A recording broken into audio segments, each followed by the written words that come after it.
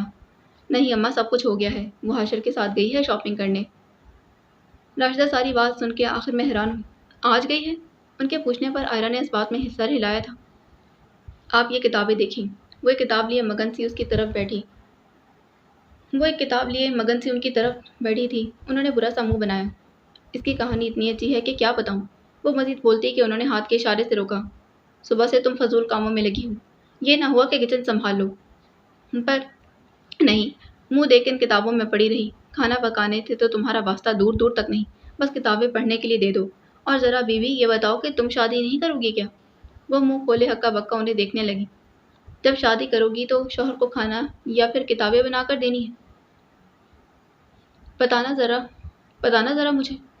آئرا ویسے ہی منہ کھولے دیکھے گئی۔ اسے اپنی پسندیدہ لفظ پھوڑ سے نوازتی پیر پٹک کر وہ کچن کی جانب بڑھ گئی تھی۔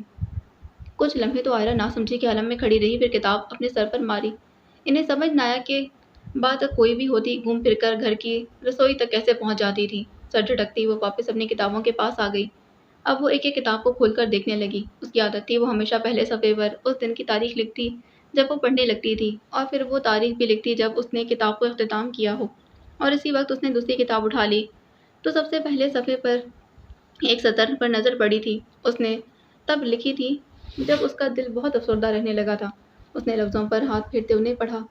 امی کیا جانے، جب آپ کی زندگی میں بہت ساری تلخیاں آ جائیں نا، تب یہ کتابیں ہی ہوتی ہیں جو آپ کی گہری دوست بنتی ہیں۔ بند کر کے کتاب کو سینے سے لگایا اور بچوں کی طرح پیار کرنے لگی۔ کوئی اگر اسے دیکھ لیتا تو پاگل ہی سمجھ لیتا۔ کونے پر پڑی نئی کتابوں کو دیکھا، پھر ان کے لیے جگہ بنانے لگی تھی۔ ایک تو یہ چلچلاتی گرمی، اوپر سے شادی کی تیاری۔ فجر اب کافی حد تک بیزار ہو چکی تھی۔ بازاروں میں پھر پھر کر دونوں تھک چکے تھے۔ اس بوتیک میں چلتے ہیں نا، یہاں تو کچھ مل ہی جائے گا۔ سوالی نظروں سے اسے دیکھا تو فجر اس بات میں سر ہلاتی اندر داخل ہو گئی۔ یہ ایک مشہور برانڈ کا بوتیک تھا۔ فجر نے دکان کا جائزہ لیا۔ ستاروں اور زری کے بھاری کام والے جوڑے دکان کی شان بڑھا رہے تھے۔ دونوں کچھ آگے بڑھے تو فجر کو گوٹے اور مکیش کے کام والا سفید فراق بہت حسین لگا تھا۔ وہاں کھڑی ایک لڑکی نے فجر کو اس جوڑے کو نکال کر دکھایا۔ اس نے دوپٹہ سر پر جما کر خود کو آئینے میں دیکھا۔ دوپٹے میں چربوٹی کا کام تھا اور کناروں پر کرن نے اسے اور نکھار بخش دی تھی۔ وہ اپنا سراپا آئینے میں دیکھنے لگی، تبھی عقب سے حاشر کی آواز سنائی دی۔ یہ بہت حسین ہے۔ فجر نے مڑ کر دیکھا تو اسی فراق کے بارے میں یہاں کے اونر سے بات کر رہا تھا۔ کچھ ہی پل گزرے وہ باہر نکلے تو حاشر کے ہاتھ میں اس دکان کا بیگ تھا۔ دونوں کا رخ باہر کی طرف تھا۔ حاشر چلتے چلتے بولا، میں آپ کو اپنے ننھے دوستوں سے ملوانا چاہتا ہوں۔ فجر حیرانی سے دیکھنے لگی۔ ننھے دوست؟ حاشر سر جھکائے مسکرا دی۔ وہ ننھے دوست جن کا اس دنیا میں کوئی نہیں۔ فجر کے دل میں اس کے لیے مزید احترام پیدا ہوا۔ میں ضرور ملنا چاہوں گی۔ لفظوں سے خوشی کیسے ملتی ہے، کوئی حاشر سے پوچھتا تو وہ اپنی کیفیت آسانی سے بتا سکتا تھا۔ آدھے گھنٹے کی ڈرائیو کے بعد دونوں وہاں پہنچے تو بچے ان کے استقبال میں ہاتھوں میں پھول کی پتیاں لیے کھڑے تھے۔ ارے اس کی کیا ضرورت تھی؟ حاشر نے باری باری دو حصوں میں بٹ کر کھڑے بچوں سے کہا تھا۔ یہ سب آپ کے لیے ہے کیونکہ آپ کافی وقت بعد آئے ہیں، بچوں کے کیئر ٹیکر نے کہا۔ حاشر مسکرایا، پھر اپنے ساتھ کھڑی فجر کو آگے بڑھنے کا حکم دیا۔ دونوں کے قدم بڑھاتے ہی بچوں نے ان کے اوپر پتیاں نچھاور کرنی شروع کر دیں۔ ان کے چہروں پر جوش و خروش تھا۔ وہ لوگ اندر آئے۔ حاشر گھٹنے کے بل بیٹھا تو سارے بچے حاشر سے لپٹنے لگے تھے۔ وہ باری باری ہر بچے کو پیار کرنے لگا۔ اس منظر کو دیکھ فجر خوش ہو گئی تھی۔